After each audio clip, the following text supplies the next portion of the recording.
All right, I'm going to start bringing people on board.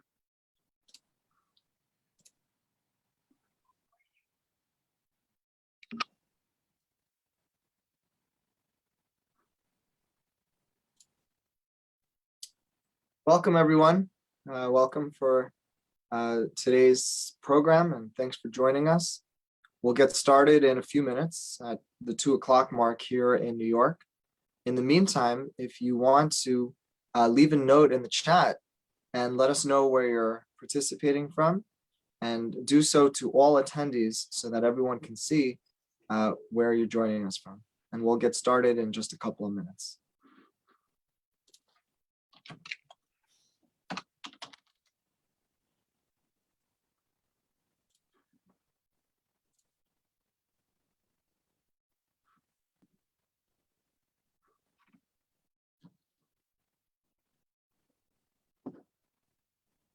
And people are logging in. We have a few hundred people so far logging in from around the world, from the United States and England, Canada.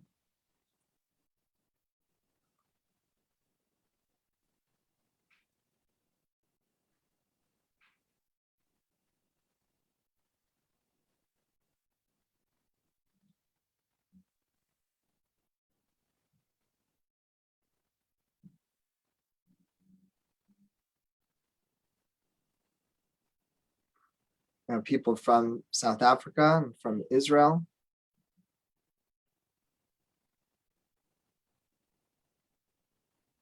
People from all over San Diego, Ohio, Berkeley, Brazil, North Hollywood, California. Shelly Polero, always nice of you to join us. Always great to have you. Looks like we have Bashi Packer from the Holocaust Museum in Washington. Welcome. I'm coming in so fast. Sorry if I'm missing people. Someone's writing in, Susan, where they have lots of cicadas. We wish you much luck with that. People right here in New York City, New Jersey. Barbara Ellman is here. Barbara Ellman is the co-director of JewishGen's Kahila Links, the virtual memorial books that people are able to put online in memory of Jewish communities. So Barbara, great that you're with us. And for those of you who are just logging in, we're about 2 minutes away from getting started for today's JewishGen Talk. You could leave a note in the chat where you're from and where you're participating from, and we'll get started in just about a minute. We have Eva from the Czech Republic.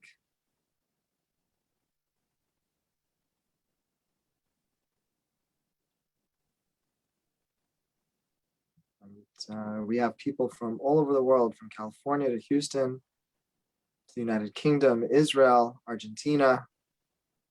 And we're glad that everybody is with us. So we're right at the 2 o'clock mark, and we're going to get started.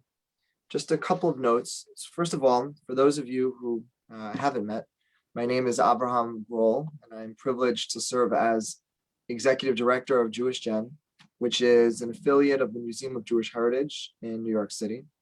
And I'd like to welcome you to today's JewishGen Talk with Dr. Alexander Bader, who is a repeat guest of the JewishGen Talk series many times over. And we appreciate Dr. Bader for being with us today. Today's session will mark the conclusion of this round of JewishGen Talks, which began back in January, which has been running almost consistently every week, with the exception of some holidays and a couple of weeks in May. So we thank you for participating each week. And we are going to have a couple of more sessions in the summer. So please keep a lookout for announcements. And then we're planning the next round of JewishGen Talks to take place consecutively, weekly or bi-weekly in the fall after the Jewish holidays. We're going to be sending out a survey asking for your input in terms of speakers and or topics that you would like to see in the next round. So please take a look at your email over the next couple of days, and please fill out the survey. It will help us help you in terms of bringing programming and content that will be of value to you. A note for today, there will be questions and answers. As always, you can post it in the Q&A section, which you can access in the bottom of your screen. And without any further ado, I will pass it over to Dr. Beda.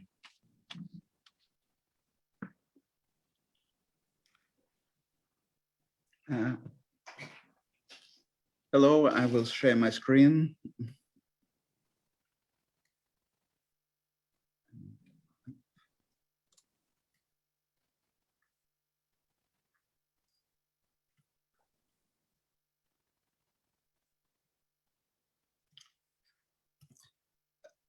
Hello, everybody. Today, I will not speak about surnames.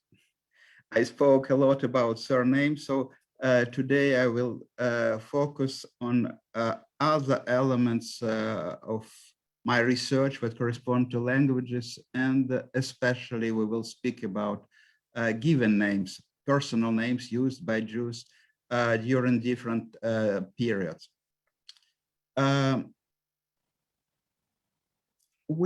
I will focus on three aspects of Jewish cultural history. The everyday language that was used during different periods, the language of culture. And what is the language of culture? Languages of culture is not necessarily the everyday language, not what is called vernacular language. It's usually a written language, which is used in different contexts, which are particularly important for the culture and for Jewish culture. The cultural aspects correspond mainly to religious elements. So the written texts, liturgy, etc. And also the methods of naming, so the traditional name, the naming tradition. And so we will see these three elements: everyday language, language of culture, and given names used for different periods, for different areas, and to see whether it is a continuous development of Jewish culture, which is true for large periods, or discontinuous, which is also true for some other periods. The first area and first period correspond to the biblical times. So I'm speaking about land of Israel, that in antiquity, during the biblical time, in the north, this period, for me, it covers time until the 6th century before Common Era, and in the south, regionally until the 2nd century Common Era. So what is the characteristics of this period? So during this period, there was a subdivision of land of Israel in two kingdoms, kingdoms of Israel in the north and kingdom of Judah in the south. And the everyday language during this period was Hebrew in both south and the north. What was the language of culture? Of course, it was also Hebrew. And concerning given names, what can we see from the Bible? We see that almost all people mentioned in the Bible, all the personages of the Bible mentioned in Tanakh, they have only one name.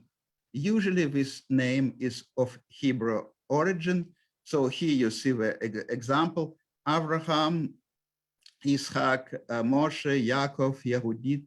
So all these are examples of people mentioned in the Bible. For all of them, the name, for almost all of them, the name is based on Hebrew. The exception here is Moshe. But the general rule remains true. remains true. There is only one given name for a person, and it is usually of Hebrew origin. Second period, I will speak about Middle East. And for second period, I need to speak separately about two different regions. First of them is Middle East. And so what I will present here was valid from the 6th century before Common Era until the 7th century Common Era. So what are the main characteristics of this period for this specific area? The most important characteristic is linguistic. It is the everyday language ceased to be Hebrew. It became Aramaic. Aramaic is not a specifically Jewish language. You see on this map that during the 1st century Common Era, Aramaic was spoken as an everyday language in the large area covering Middle East. Only in southern part of Israel, of the land of Israel, Hebrew was still spoken on the vernacular basis, but generally speaking, for the Jewish culture, and I mean Jews who were living in the northern part of the land of Israel, and also Jews from diaspora, especially those living in Babylonia, the everyday language was Aramaic. And so the same language was also the language of culture. That is, how we can be sure about this. The main reason is that the Talmud, and I'm speaking especially about its second part, Gemara, is written in Aramaic. And this is true for both Talmud of Babylonia and Talmud of the Palestinian Talmud. Both are written, the Gemara part is written in Aramaic. It was also during this period that Jews ceased to use the Old Hebrew alphabet and replaced it with the Aramaic alphabet. So beginning with this period, what we now call Hebrew alphabet actually correspond to the alphabet that was borrowed by Jews during this period from surrounding non-Jewish people who were already using this alphabet for writing Aramaic. What about given names? Usually during this period, the general tendency is the same as for the early biblical times. That is, people known to us from this period usually have only one name. It is a name mainly based on either Aramaic or Hebrew. And you see here some examples.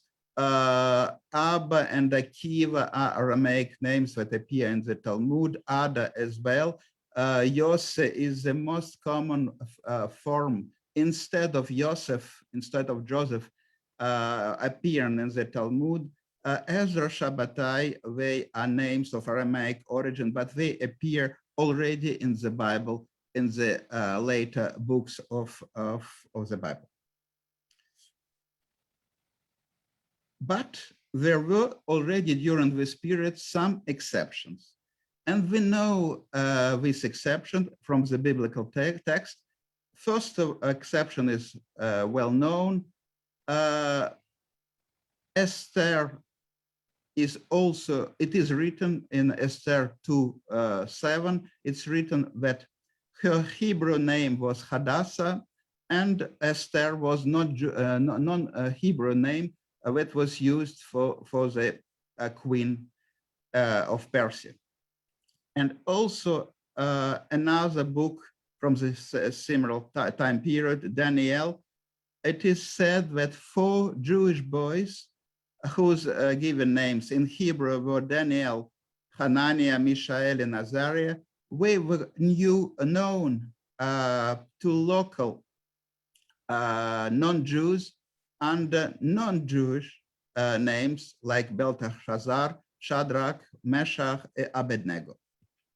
But these are the only exception that appear during this period when we know that the same person could be called by two different names. One specifically Jewish, everything that I wrote here in red, and another which is of local origin, non-Hebrew and non-Aramaic, non-Hebrew origin, used in the context with the non-Jews.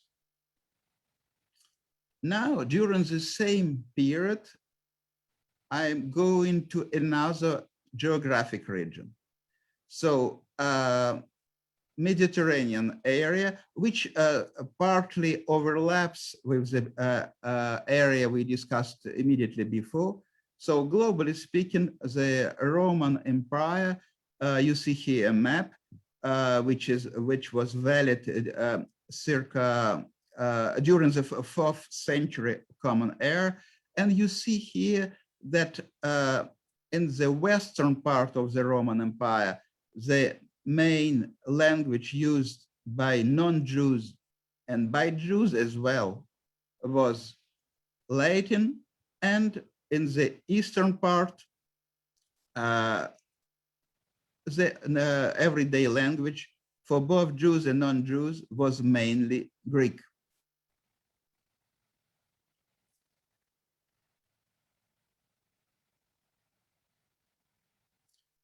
From the same period, we know that a number of translations of the Bible were done for the Jewish, specifically for the Jewish context.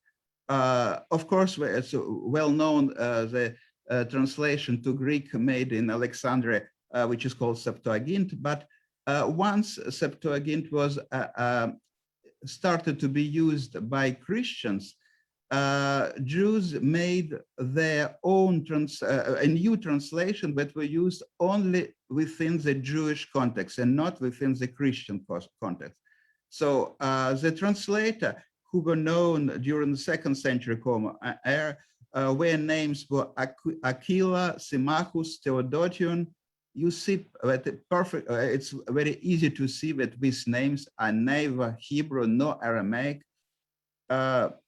These names are either Greek or Latin.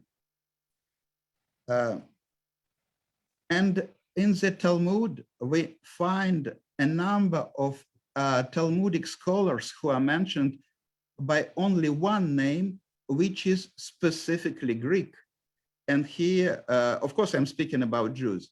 And so Talmudic scholars, examples of Greek names appear in the Talmud are Dositeus, Hyrcanus, Petros, Philippos, Theodoros, Tryphon, and actually also such names like Isaac, Judah, Levitas, Simon, which are Greek variants of Hebrew names which appear already in the Tanakh. So Isaac for Yitzhak, Judah for Yehuda, Levitas for Levi, and Simon for Shimon.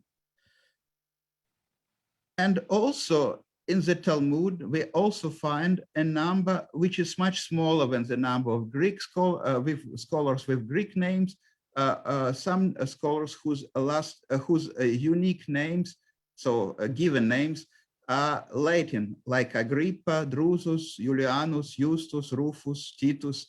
So these are typical Latin names, but these were the only names under which these Jewish scholars were known, and it is under these names that they appear in the Talmud. Another source for analysis of names and languages used by Jews during this period correspond to inscriptions that are known and that were found in Rome, in the Rome catacombs, and they correspond to a large period going from 3rd century before Common Era until 7th century of Common Era, we have in total 554 inscriptions found. Mainly they correspond to last century of this period. And so what can be seen from this? First of all, names. About 1/2 of them are Latin names, and almost 1/2 remaining, so about 40% are Greek names, and there are very few Hebrew names used in this inscription. What is the language of the inscription? The language of the inscription is in 3/3 of cases Greek, and in the remaining cases, the language of these inscriptions, many of them being purely religious inscription, are Latin. There is only one inscription which is Aramaic, and one inscription that combine inside of the same inscription Greek and Aramaic. And very important element, in these inscriptions, we find direct quotation from, not from the Hebrew version of the Bible, of the Tanakh, but direct quotation from Greek translation of the Bible. So what does all these elements imply? These elements clearly imply that for this community, Greek was the language for their religious context. Well, it was the language used in written texts. It was a language that was very important for names, even despite the fact that around people were speaking, in Rome, people were speaking Latin, but Jews continued to consider Greek as in this region, during this area, as their language of culture. And so this is why we were using Greek in all these contexts.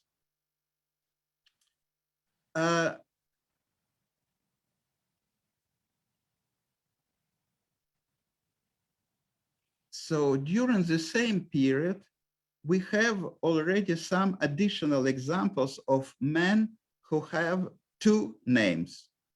One is specifically Jewish, so it is Hebrew or Aramaic, so it's not used by local Gentiles. So because local Gentiles were not using Aramaic. And another name is non-Jewish, local, so based either on Greek or on Latin.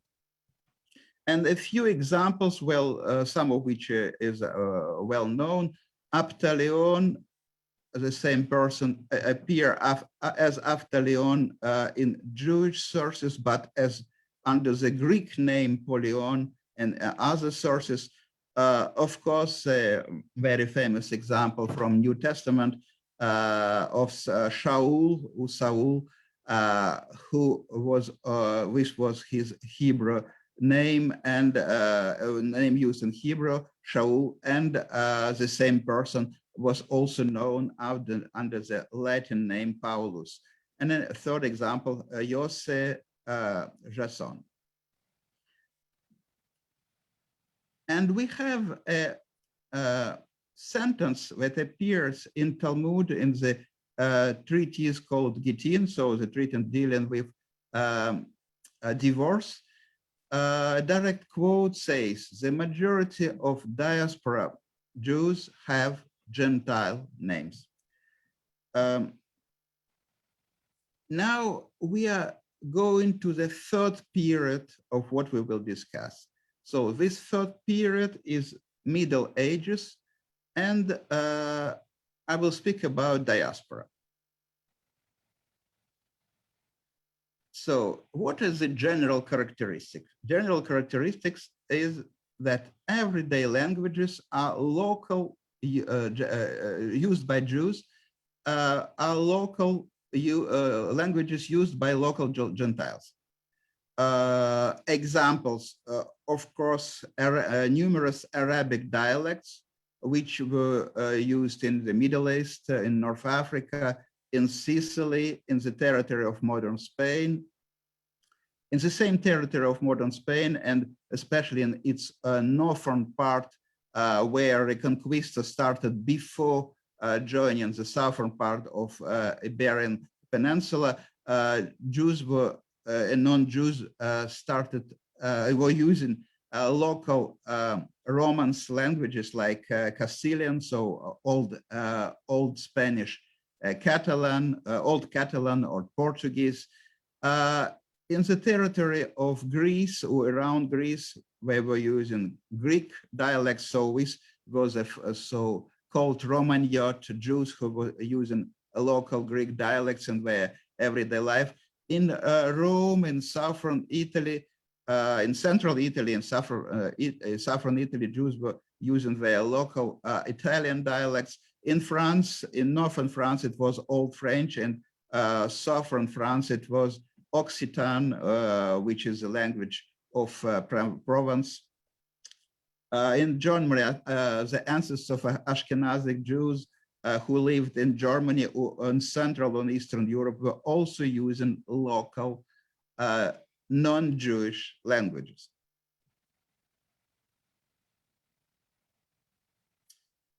What is a very important for the Jewish culture event, or not really event, but phenomena, because this lasted several centuries. It is starting from early Middle Ages, so basically between the 7th and 10th century, there was a very strong enforcement of Hebrew.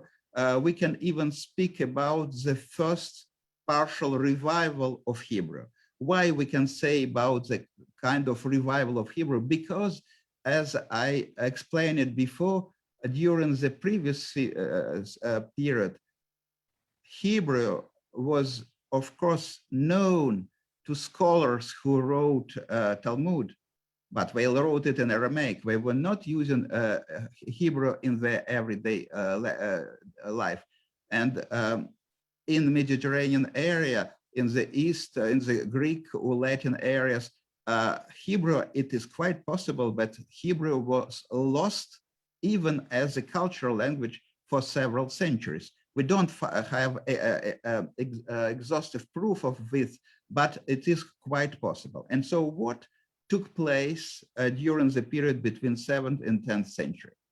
Everywhere in Jewish diaspora, in Mediterranean area and in the Middle East, there was a very strong enforcement, partial revival of Hebrew, at least, not at least, just as the language of Jewish culture and the main, most important language of Jewish culture and Jewish religion. So what are the elements that characterize this phenomena? Is during this period, there were several Masoretic schools in southern part of land of Israel, which is called Palestinian, or in the northern part of land of Israel, the school called Tiberian, or in Babylonia. So these three schools, they introduced different kinds of diacritics sign in the Bible just to be able to read, because otherwise there was a possibility that people will forget how the text should be pronounced. Then there was, during this period, there was important works in the domain of Hebrew poetry, literature, grammar. And for names, it was a very important period because it was during this period that there was a new distinction introduced in the Jewish culture. For men, every man had to have a religious name. So in the Hebrew, Shem HaKodesh, in plural, Shemot HaKodesh. And it was during this period only that Jews restarted to use biblical names in a very large scale. Why we can say that it is really restarted? Because if we look into the Talmud, and Talmud correspond to mainly several centuries during the first half of the first millennium, we find not a single Jew call it Abraham, Asher, David, Gabriel, Isaiah, Israel, Joel, Raphael, Samson, Solomon, and many other names which are considered now and actually since the Middle Ages as common Jewish names. But there was a period when these names disappeared totally from the Jewish usage. And even for such names like Aaron and Moses, Moshe, we find only very few references in the Talmud. So if we look into the names used by I will suggest just a few examples which are taken from the Ashkenazic history. So if we take one name, which is Yitzhak, appearing in Genesis, then in Talmud, we still find a lot of bearers of this name. Jews having the same name. During the Greco-Roman antiquity in the Mediterranean area, this name disappears and it is replaced with its Greek equivalent, Isaac. And during the Middle Ages, the Hebrew variant is reintroduced again for Jews, and with a different pronunciation because the initial Y disappears. And during the initial period of the development in the Rhineland, the sound here was pronounced, het was pronounced like exactly like he, so it was Yitzhak. And then there was a renorming, and this sound het started to pronounce ha, like it is pronounced now in Ashkenazic and even in modern Israeli or Sephardic pronunciation. And in the modern period in Ashkenazic community, this was the most standard way of pronouncing it, this name in the synagogue, Yitzchok, and Yitzhak was the vernacular form. But if we consider such Hebrew names like Tzvi, Zev, or Dov, we can see that they were not used in the they appeared only after the Middle Ages. So they were invented by Ashkenazic Jews, introduced actually like translations of corresponding Yiddish name, Hirsch for Tzvi, Wolf for Zev, Bear for Zev, Wolf for Zev, and Bear for Dov. So stag, wolf, and bear. And there were also some names that were used during the biblical period, like Israel, like this, it was a second name assigned to Jacob. And it was not used at all during the Talmudic time, not used at all in Greek and Roman areas, but it was reintroduced in the Middle Ages and was, of course, used in modern period in different Yiddish dialectal area pronounced like Israel or Israel. And all men had two names, religious. So a religious name, Shem HaKodesh, all Hebrew names and all Aramaic names by definition became considered as religious, as Shemot HaKodesh.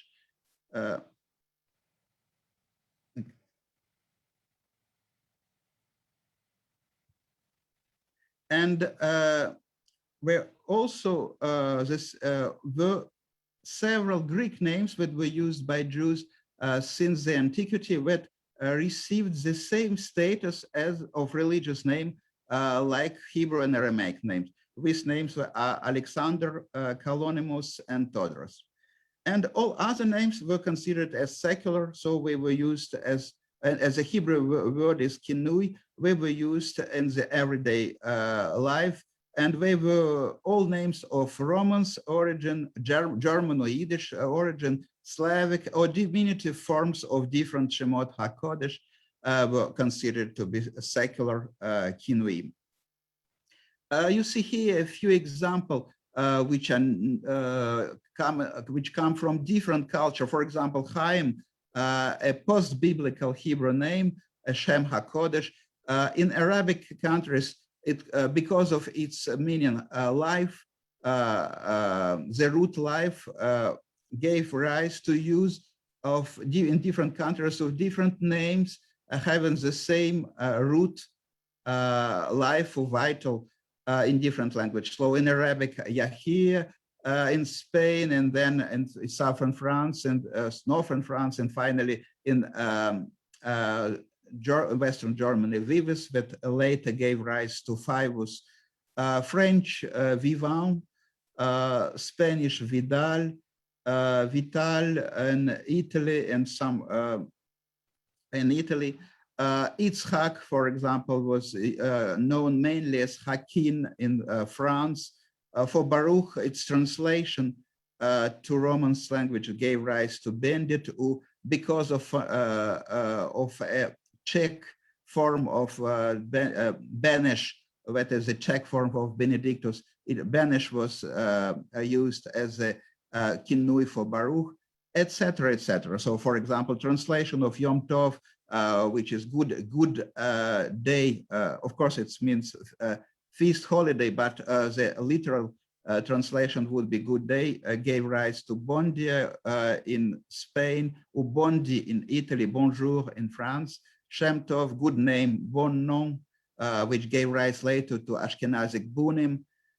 So bon nom is French, Tovia in Sephardic Bueno, the root good, Asher, Anshel, it's not a translation, just phonetic closeness between the Germanic name Ansel or Anselm that gave rise to the Jewish use of this name as a kinui of Asher. Zalman is a German form of, comes from the German form of the biblical name Shlomo, so Solomon, and Kalman is a Yiddish diminutive for Kalanims.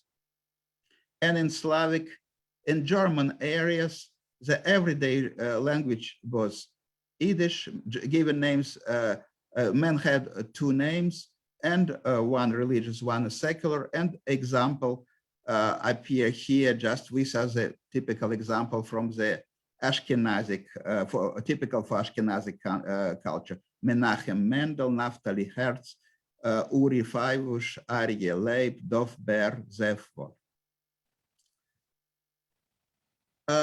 It was also during the Middle Ages that the use of double names, given names, was introduced. So first category are double names in which one part, the first elements correspond to a religious name, and the second element correspond to a name which, according to the rabbinical tradition that was exposed in numerous rabbinical treatises related to Gittin, to divorce,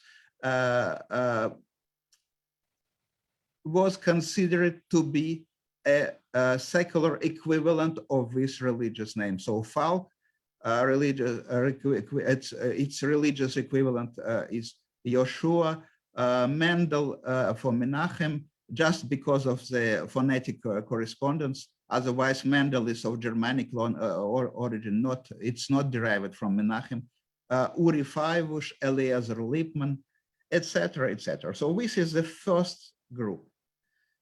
Second group of double names correspond to names in which the second part and the first part are related in the biblical text. For example, if I use the pronunciation in Poland, Abraham Isaac, or so Abraham Isaac, this combination, of course, it's not a random combination, because there were very few Isaac Abraham, Itzhak Abraham, mainly if the both names were used in the same double given name. The order of parts was really like that. First of all, the father, Abraham, and then its son, according to the Bible, Isaac. Sarah, in Yiddish, Sora Rivka, or Sura Rivka, Sarah Rebecca, So we see again, first matriarch and the second one, Rochel Leah, Ruchel Leah, Rachel Leah. Here the order is also like that, not big, and you can remind that Leah and Rachel are two wives of Jacob, Leah being the first wife and Rachel being the second one. But the order is always like that because Rachel, Ruchel, was the favorite wife. And also Esther Malka. Here, Esther was the queen of Persia, so Malka means queen in Hebrew.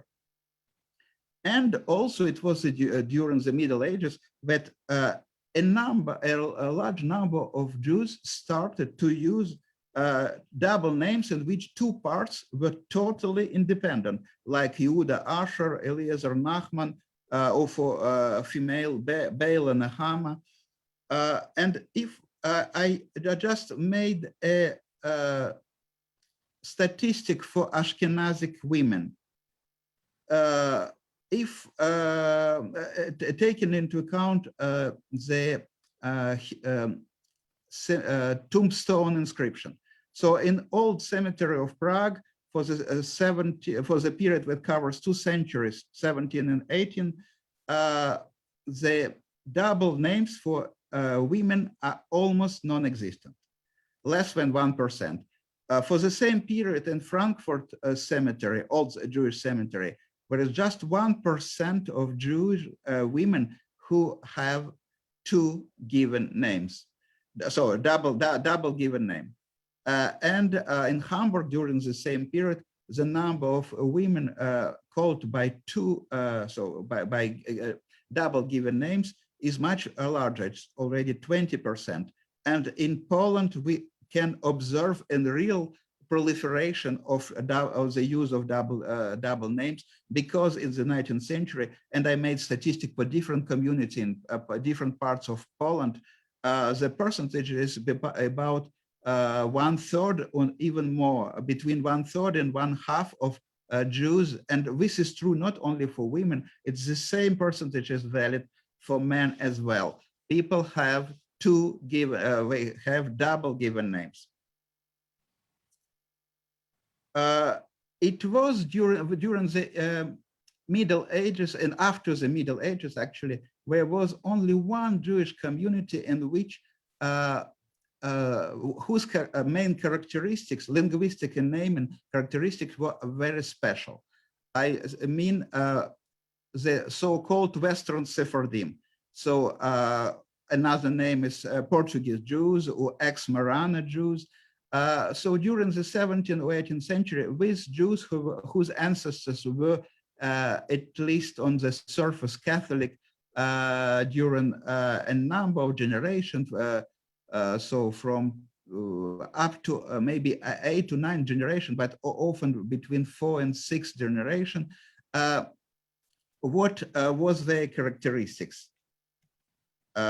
Their everyday language after their migration from Iberian Peninsula to new centers like Amsterdam, Livorno, Hamburg, London, it was Portuguese, and also some of them were already using local Gentile idioms.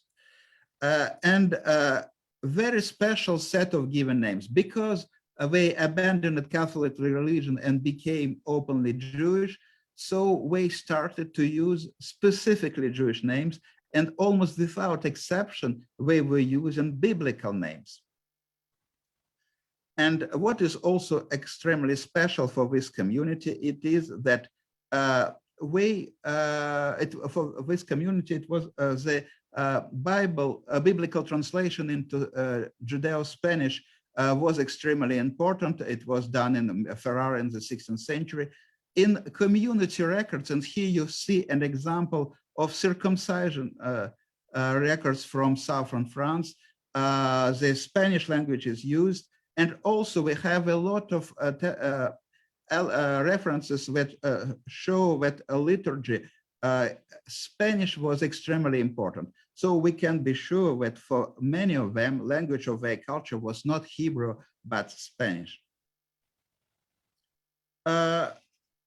In Eastern Europe, during the last centuries, well, here I'm coming to elements which are perfectly known, I think, to everybody here. So the traditional Jews were using Yiddish in their everyday lives. The acculturated Jews to a local culture were using local languages like German, Polish, or Russian, etc.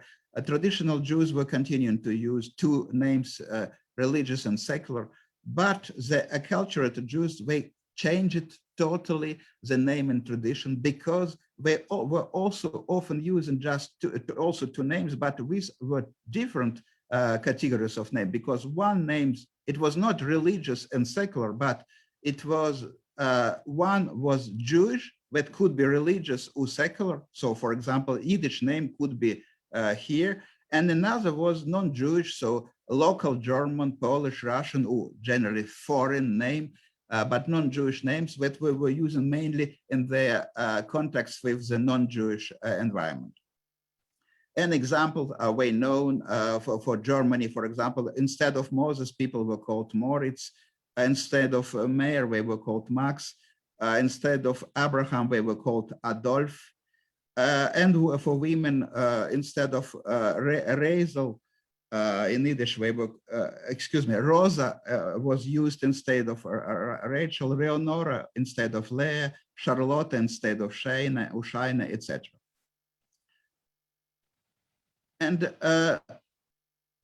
in contemporary diaspora, the same approach became generalized because everyday language became local Gentile language. Given names are one or two names, just local, non-Jewish, and optionally some name which is called, for example, in the United States, Hebrew name, but actually the better term would be Jewish, because under this category of Hebrew names, many Yiddish names that has nothing to do with Hebrew are grouped as well. And so this is true for France, for United States, for I made a few, I presented here a few examples for different countries, for Harry instead of Hersh, Leon instead of Leib, in Russia, Boris instead of Baruch, and from Argentina, for example, instead of Moshe or Moses, such names like Morris, Maurizio, Mario, and for women, a very common name for Argentinian women, Maria, Spanish name, because instead of Miriam or Malka, also a very common name at the beginning of 20th century in Eastern Europe, Fanny, which were Ufania, that was used instead of Yiddish, Feiga or Fruma.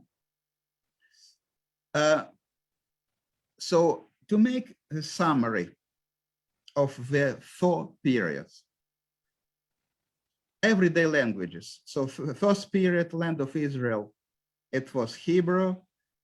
Second period, after the end of the biblical time and the antiquity, it was everyday language for different Jewish community, was either Aramaic or Greek or Latin, depending on the area. But what is really important, it was the language of the Gentile majority.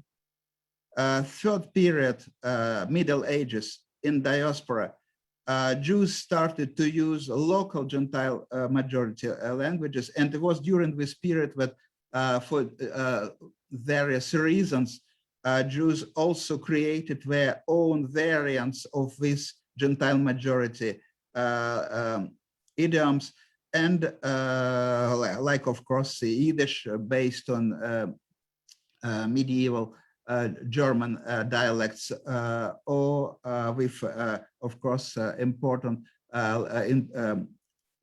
important influence of Hebrew and later Slavic languages, or Judeo-Spanish that was based on Old Castilian with important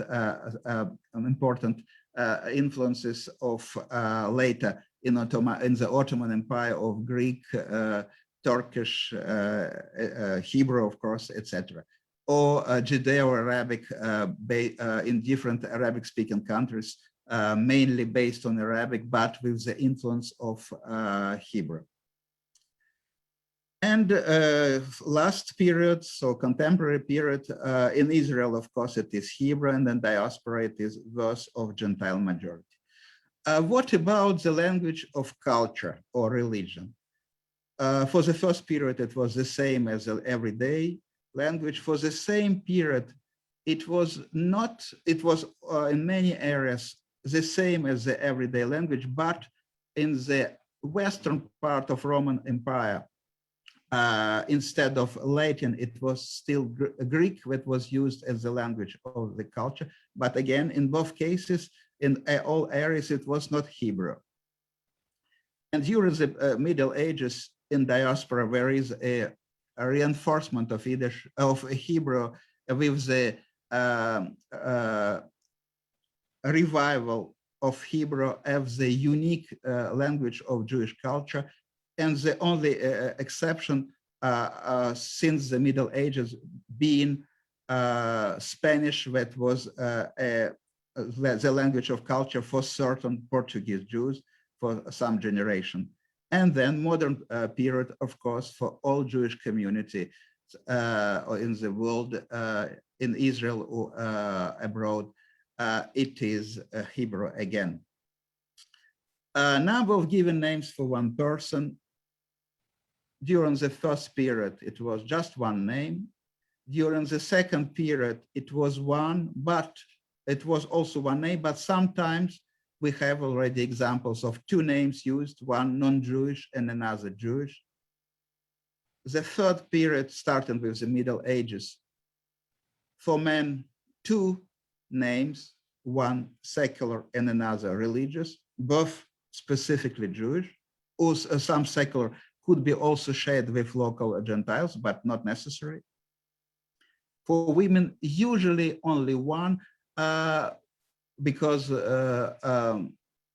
we will know such dichotomy like Shemot HaKodesh Kinuim for women, at least since the Middle Ages. But for example, when I was working with materials from a medieval Cologne, Western Germany for the 13th century, I had seen a few examples, exceptional example of women who appear under Jewish, so Hebrew names, so usually biblical names, in Jewish documents, but appear under Germanic names in Latin or German documents.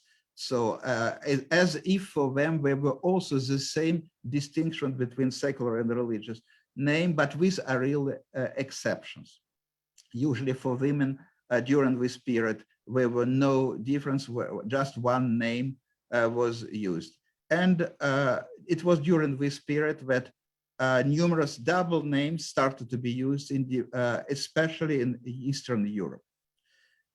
And for period, Eastern Europe for Ashkenazic Jews. But for example, for non-Ashkenazic Jews, if I take the names used in Baghdad, mainly by Jews of Mizrahi origin, many of them were using many names as well.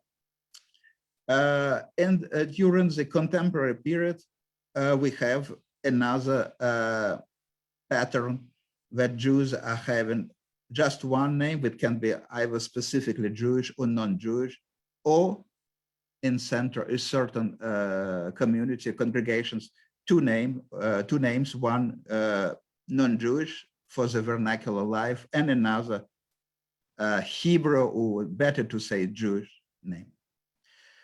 So like that, you see that there was, if we consider these four different periods, there was a large discontinuity in the Jewish history. It especially before the Middle Ages, because starting with the Middle Ages, so between Antiquity and Middle Ages, there was a period during which there were major changes in the Jewish linguistic and naming tradition. Later, there were other changes, but they were maybe less spectacular, but still important. And do we have anything which is in common, with we can find a common if we consider Jewish names during different periods. Very few elements, but one element can be seen as shared by different Jewish community during different periods.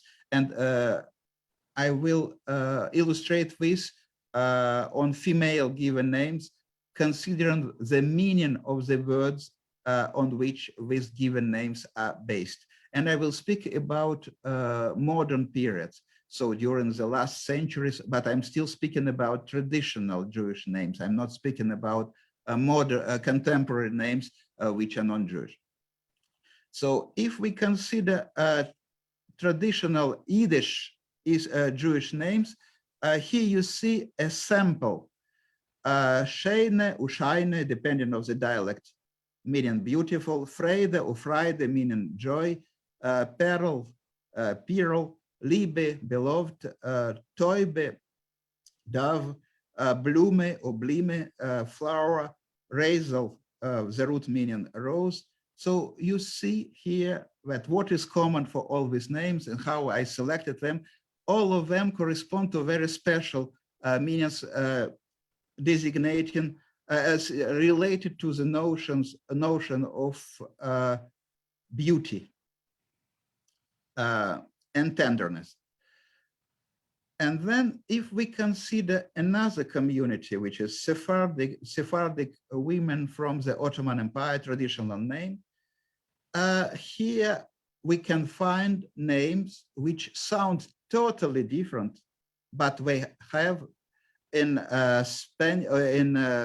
Judeo-Spanish or Spanish the meaning which is exactly the same as words that I enumerated for Yiddish names, like beautiful, fermosa or hermosa, joyful, alegre, pearl, perla, beloved, amada, dove, paloma or palomba, depending on the dialect, flower, flor, rose is rosa. And if we consider a third community, set of community from North Africa, from Maghreb, here these names have exactly the same meanings, but now in Arabic, or Judeo-Arabic, like, or at least have the same roots, like beautiful, Jamila, joy, Frecha, or Farha, if it is a full name, Pearl, Johar, beloved, several names meaning beloved, Aziza or Habiba, dove, the root is this root meaning dove correspond to Gemara, flower, Zahra, and rose, Warda. So we have here large sets, and of course I was not exhaustive. I just tried to find sets of names that have exactly the same meaning in different languages, but still we were very common names in different congregation, Jewish congregation of the world. Thank you for your attention.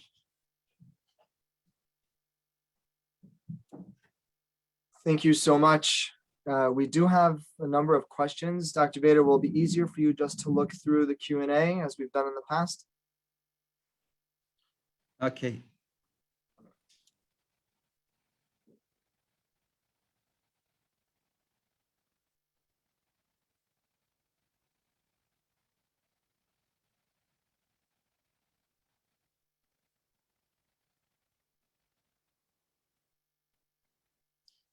I'm looking to the list of questions. I try to find general questions which do not correspond to specific names.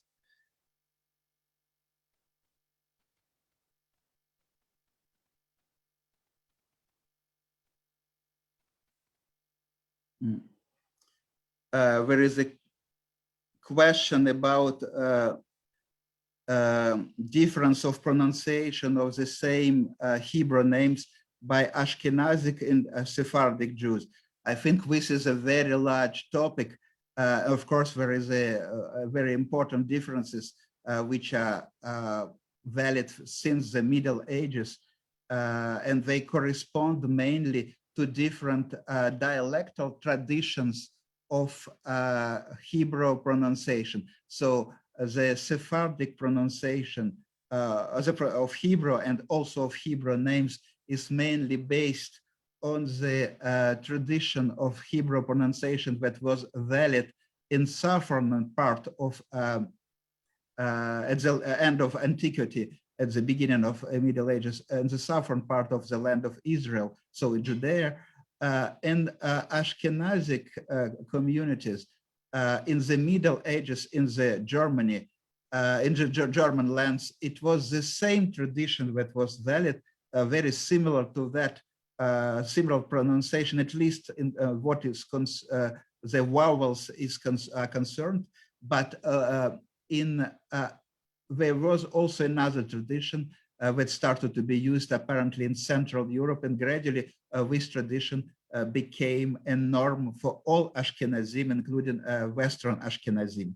And so this is what is called Ashkenazic tradition. And also this Ashkenazic pronunciation of Hebrew and Hebrew names was influenced not only on by a specific dialectal feature of Hebrew pronunciation, but also by the pronunciation, by the phonetic features of the everyday language that was originally German, and later it became Yiddish, German-based language.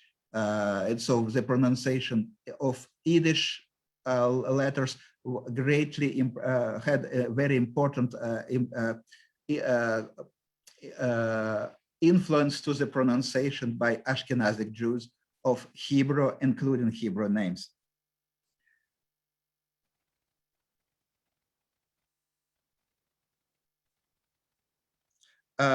Question: in ancient time, there was a use of local name rather than Hebrew given name. Was it done for the same reason as today, assimilation? Yes, I think it is. I don't see any other reason.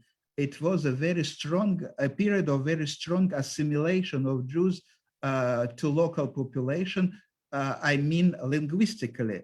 And so Jews were continuing to be Jews, but they were professing another religion as the surrounding majority. But from the linguistic point of view, there was a very strong assimilation to a local population, and with a very important influence on the names as well.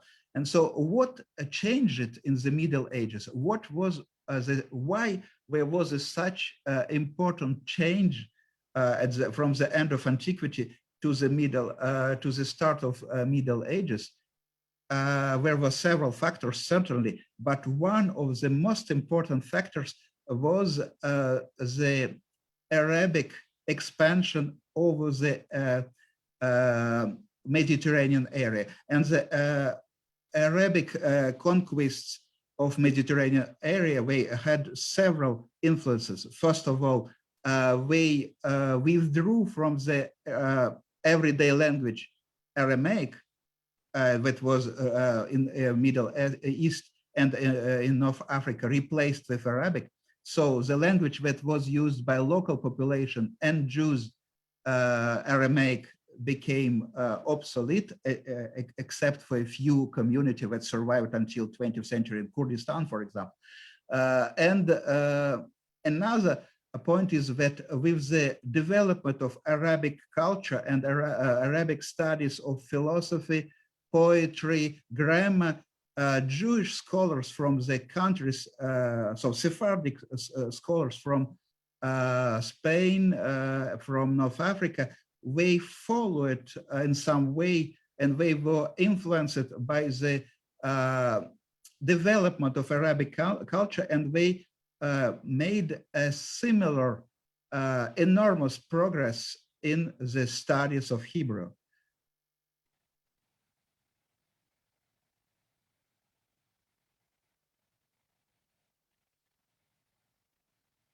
When Jews from Alsace area of Rhineland moved into the Polish-Lithuanian Commonwealth, what was the secular language they were speaking?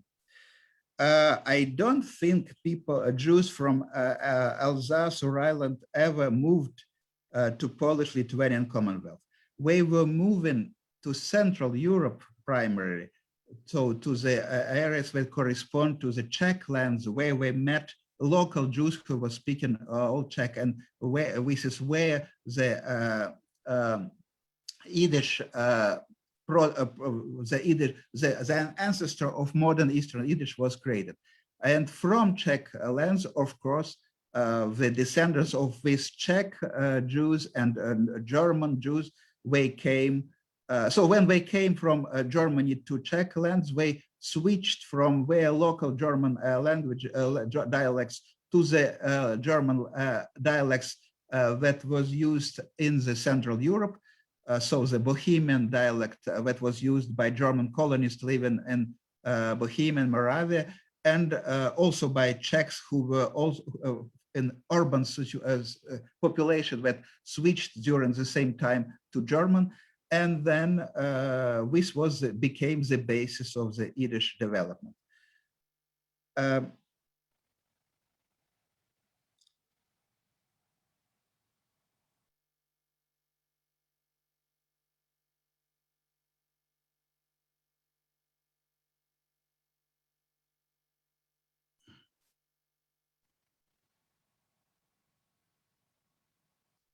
Do we know when the Ashkenazi tradition of naming a child after a deceased relative began?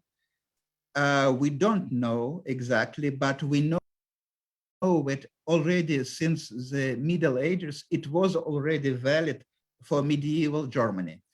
And so in medieval Germany, it was already valid. And since numerous elements of the German Jewish culture gradually became the main elements of the Ashkenazic culture everywhere in Europe, because of the migration, because of the influence of rabbis. So this tradition also spread to East and became valid for all Ashkenazic Jews.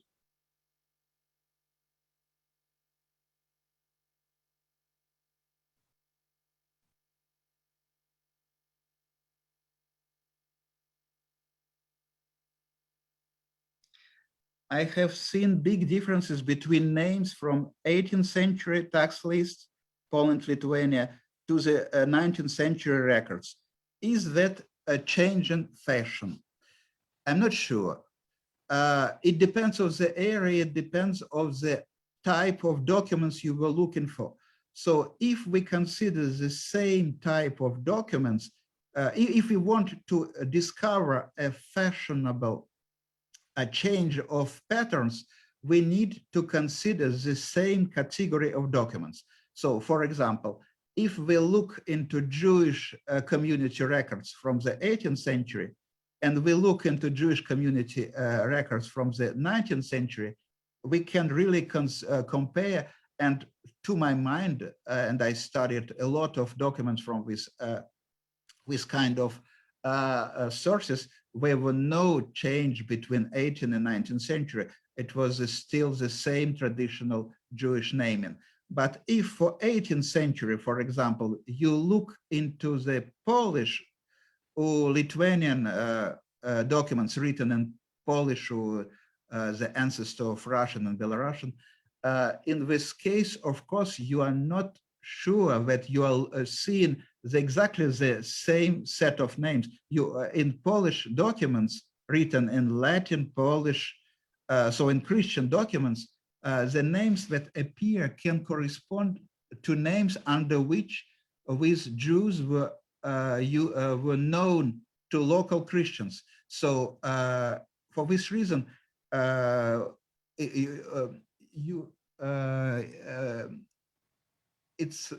don't think there is a large change between 18th and 19th century, in Eastern Europe at least.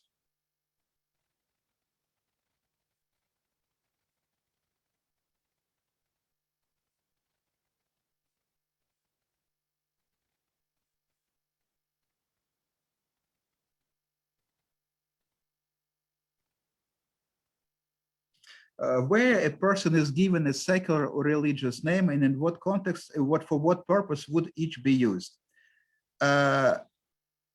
for men, and this actually difference between secular and religious, it exists, as I said, traditionally exists only for men. Both names were assigned during the circumcision ceremony. And the secular name was to be used in all daily contexts, and the religious name was mandatory to be used in specific religious context. That is, when called to Torah reading in the synagogue, and also on the tombstone and inscription. And in the get documents, so the documents corresponding to divorce, both names were to be specified because with the use of the presence of both names was very important, because it was making possible better identification of the person. And so for Ashkenazic Jews who had no surnames, given names were very important for their identification. And so writing in the divorce document both religious and secular name was allowing to identify better the person, and so to avoid for this person to be married, for example, for the same time without being divorced.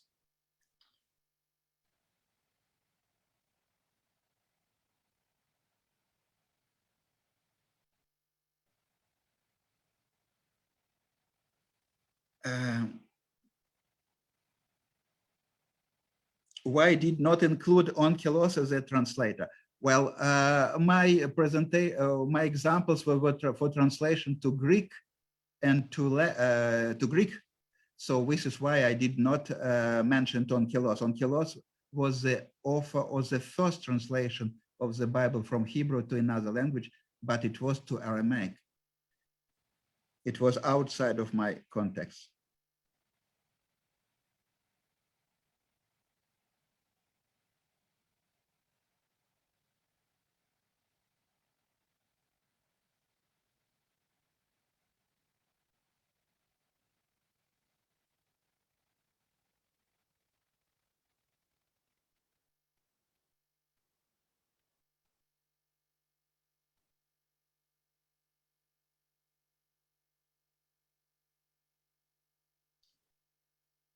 Word Jews always name it with a father name as well. Yes, of course, but this was just outside of my presentation, exactly as I never spoke almost about surnames. Of course, the traditional naming for Jews has always been given name followed by son or daughter, so Ben, Ubat, and the given name of the father. And also another third element in the traditional Jewish naming was also to add at the end, after the first name, given name of the person and given name of the father, the indication of the priestly origin, so Ha Cohen, or the Levite origin, Ha Levi. This was also a part of Jewish tradition. Of course, Cohen and Levi are not were not in the traditional naming surnames. They were just elements of naming that were added after the given name of the father.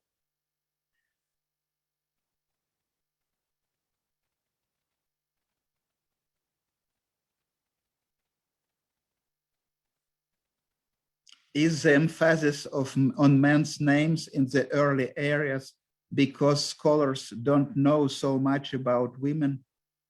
No, I don't think so. I think it depends of what kind of scholars you speak. As I said, I started when I was writing my book about Yiddish origin or about given names.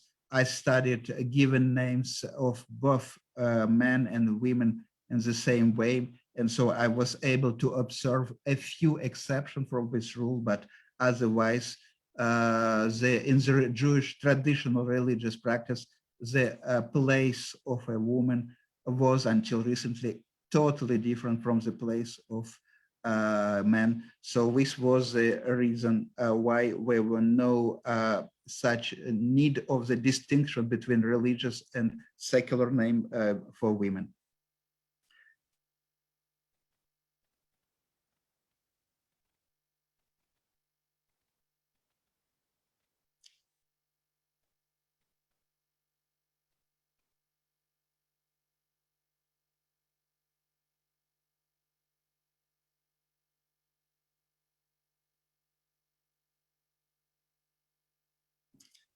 Can you clarify a role of rabbis in Gittin in creating double names? Where they introduced this idea that names should be doubled, or where were they reflecting on a custom that already existed? I'm sure about the second possibility. So so there was already a custom that started to be used because of the introduction of this two names used for the same man, religious and secular. We don't have any source that would explain and that would shed some light for the period when this tradition appeared, because it was during the so-called Dark Ages, for which we have no sources almost. But when we see when these Dark Ages ended, and we are looking at sources from the Middle Ages, late Middle Ages, this tradition existed already. And so all treaties that we have at our disposal, in which the divorce matters are discussed, so the treaties concerning the discussion of Gittin tradition, Gittin treatise of the Talmud, we have, starting with the end of Middle Ages,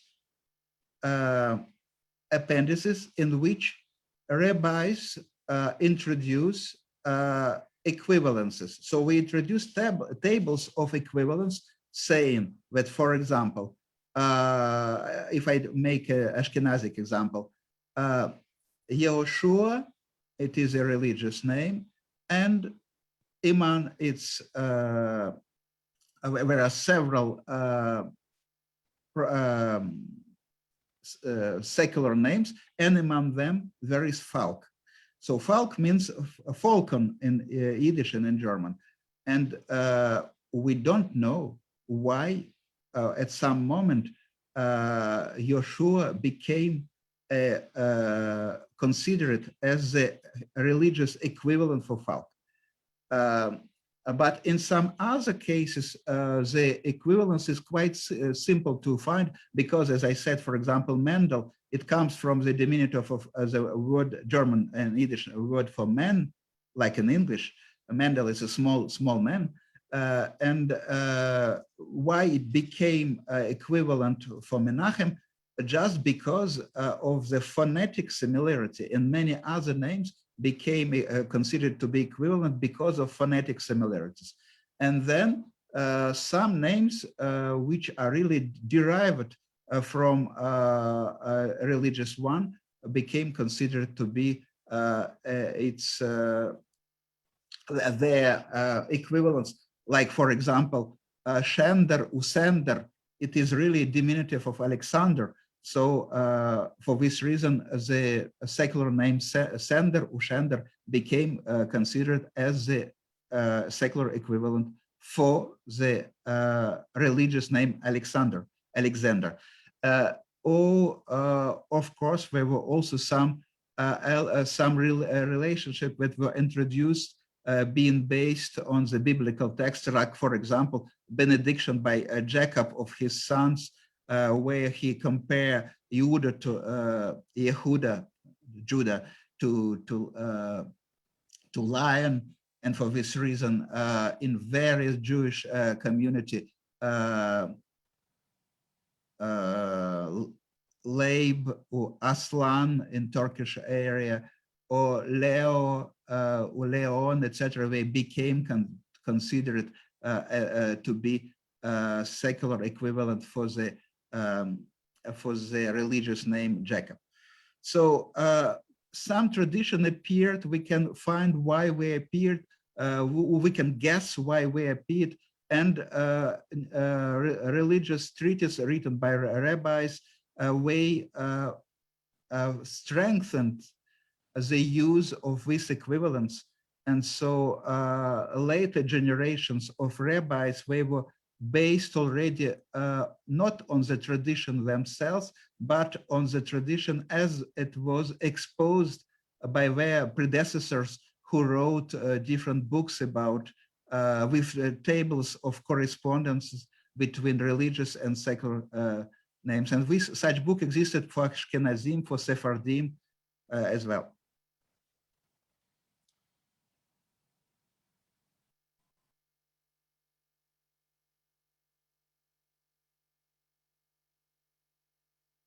How did Napoleon require surnames affect first names, or did it?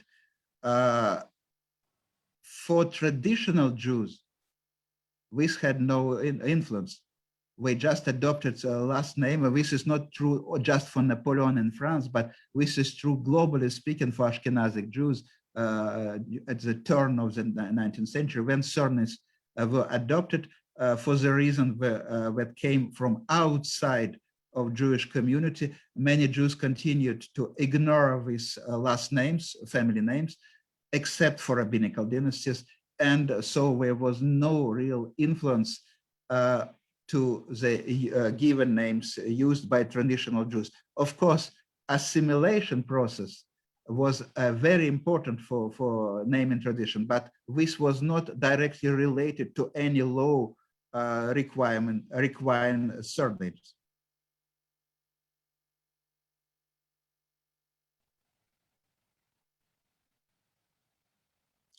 Naming after living relatives. Did this happen in Russian Jewish families? This should not happen. This is clearly a violation of Ashkenazic tradition, which is, as I said, was valid since at least the Middle Ages. So if someone was called after a living relative, this would be against directly against the tradition.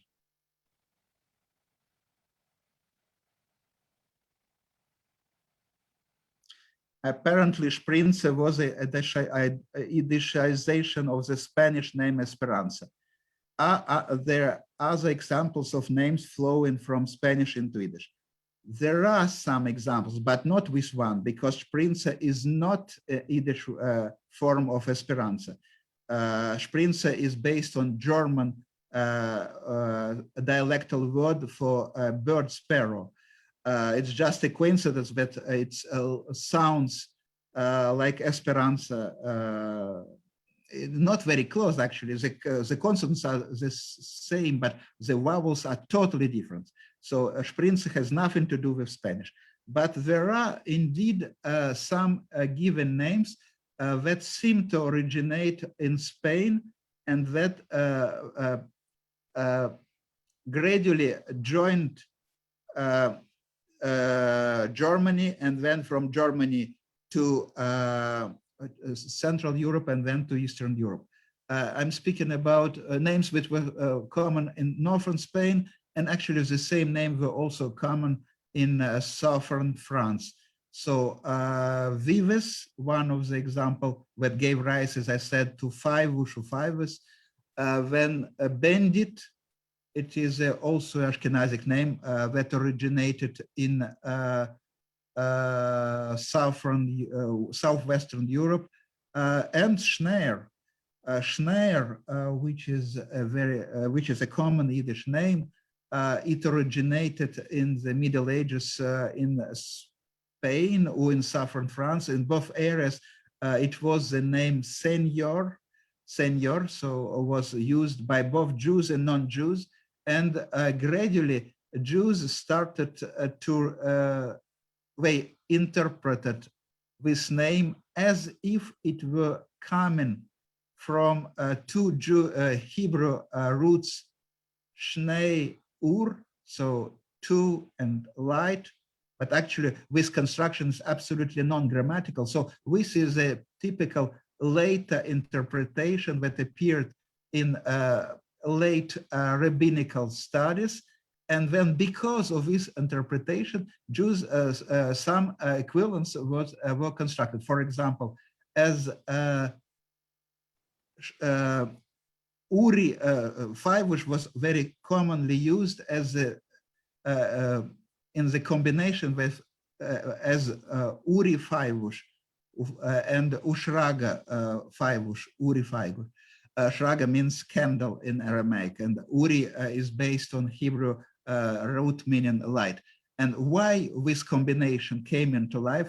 Because of the false interpretation of Schneer as if it were coming from the root meaning light, but actually it does not come from root meaning right. And we can be sure about this because by looking into the old documents, medieval documents, it really comes from the Spanish, Southern French root word name used by both Jews and non-Jews, senior. But these are rare exceptions. So there are some words that came from Southwestern Europe to Ashkenazim, but there are very few of them.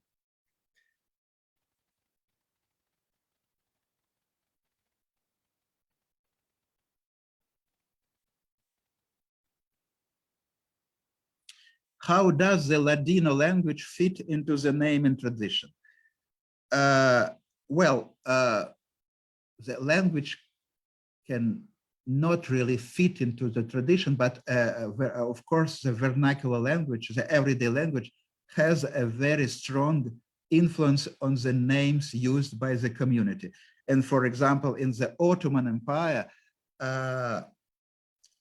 Jews who were living there and who were speaking Judeo-Spanish, or popularly called Ladino, we were using, for example, the typical diminutive suffixes taken from Judeo-Spanish to construct the everyday forms of different names, like ko, which by coincidence it's like a Slavic diminutive suffix as well. And so these diminutive forms very common in Turkey and in the territory of modern Greece, for example, in Salonika, where these names having these suffixes were quite common. And the same is true for Jews from North Africa and from Middle East who were Arabic speaking. I mean, from Syria, Iraq, Algeria, Morocco, Libya, and Tunisia. So in all these countries, as Jews were speaking in the everyday life, the Judeo-Arabic dialects, the methods of constructing diminutive forms of given names and words, generally speaking, that were used by local Arabs, by local Arabic Muslims, they were also used, incorporated to the Jewish language, and from Judeo-Arabic, we had a very important influence to the development of the everyday forms of Jewish names, given names.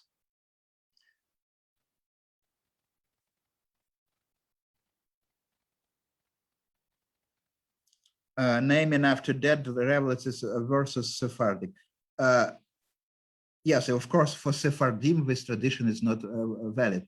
The tradition of naming about dead relative, it is specifically Ashkenazic.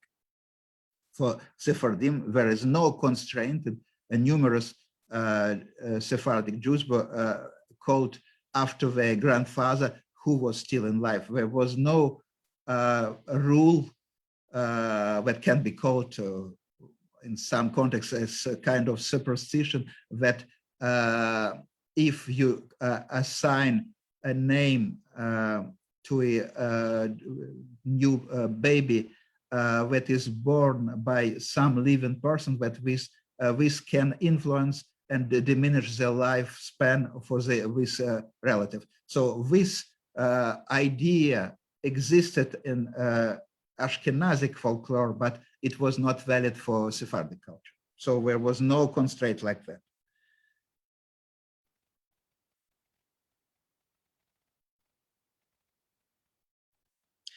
Yes, I indeed.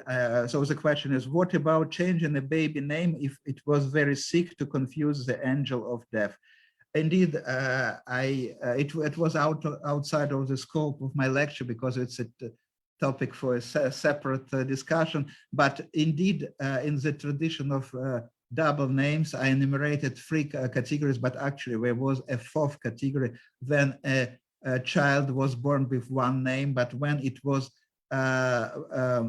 this child was tenderly guarded or particularly sick and tenderly guarded because, for example, his or her brothers or sisters, elder brothers or sisters died as a small children. There was a tradition that was very common for Ashkenazic Jews for the child to receive another name, not necessarily at the birth, but really when it was he was or she was particularly ill, and this name was not the second name; it was placed on the first position.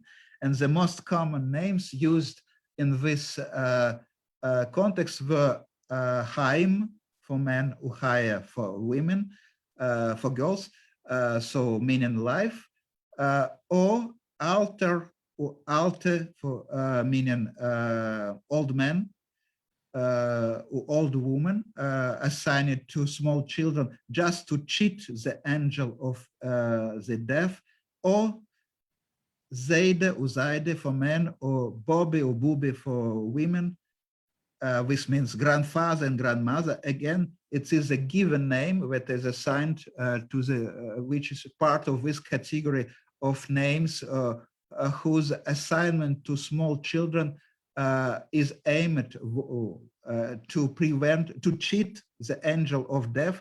If a small child is called grandfather or grandmother, so it is considered that the angel of death can be cheated, and so the child will survive and will be tenderly guarded. And at the beginning of 20th century, I have found some cases of the Polish Yiddish name Zuken, meaning old man in Hebrew pronunciation by Polish Jews, Uskaina, which is old women in Hebrew pronunciation of valid for Poland, also used in the same context to cheat the angel of death.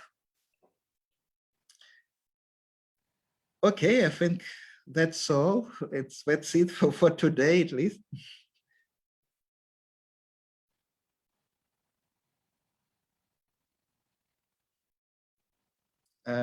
Abraham, you are mute. Thank you. Thank you so much time for the presentation, and also for taking so much time to answer all of these questions. And we really appreciate you giving today's session and all of the other ones that you've done during our series. As I mentioned earlier, we are probably going to have one or two more JewishGen Talks over the summer, and then we're planning for the next round in the fall, and we're going to be distributing a survey seeking your input in terms of speakers and or content and topics that you would like us to focus on. So please watch your email, and please submit the survey to help us help you. And with that, Dr. Bader, thank you again. And thank you all for joining us today. Wishing you all a wonderful rest of the day and a wonderful summer. You're very welcome. Bye.